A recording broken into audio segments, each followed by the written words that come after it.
So apparently, the Bible story said that a woman was created out of the rib of a man, right?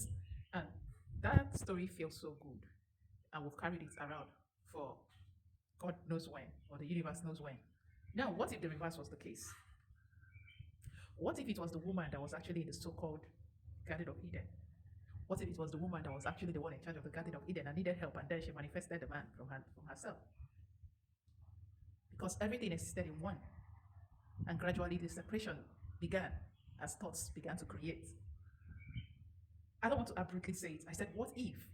What if the woman, out of necessity, out of need, manifested her masculinity, her masculine side, and said, oh, I need to rest. So, and then she created a thought form, and it became flesh. The masculine energy within came forward as the man, so that he could do the tough work, the tough jobs, right? Protection, hefty job. Um, let me not say the other one, right? Oh, let me say it.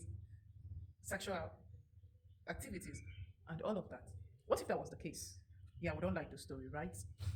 But when you leave ego out of it and think about it deeply, this is not to spite any gender or anything, but this is for us to begin to reason this thing. Now, why did I even come to this topic? Why did I bring this up? I brought it up because I have seen some women. I've seen some women, the feminists especially, saying things like that the men are going extinct, or the male gender will go extinct because they weren't original. That's a fucking lie.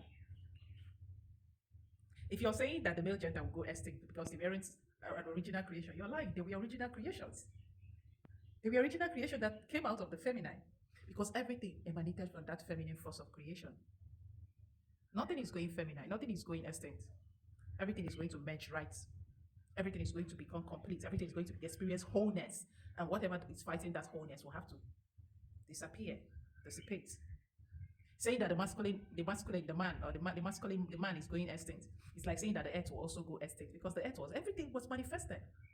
Everything was manifested from source. Rather, we are going to experience a time or a season where the masculine is whole.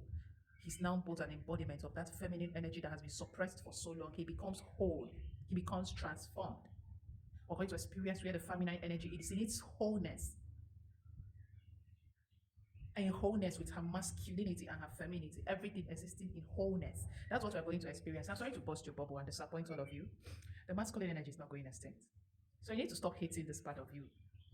You, the masculine, need to stop hating this part of you. You need to stop hating on the feminine energy. It's part of you. It's part of you. That's how you become whole. You, the feminine energy, need to stop hating on the masculine energy. It's part of you. That's how you become whole. And whether you like it or not, it's manifested from you.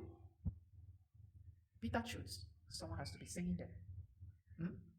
So it was never a case of the man coming out of, or the woman coming out of a man's rib. It was actually the reverse. I know you don't like this, but it's totally okay. Someone has to say it anyway.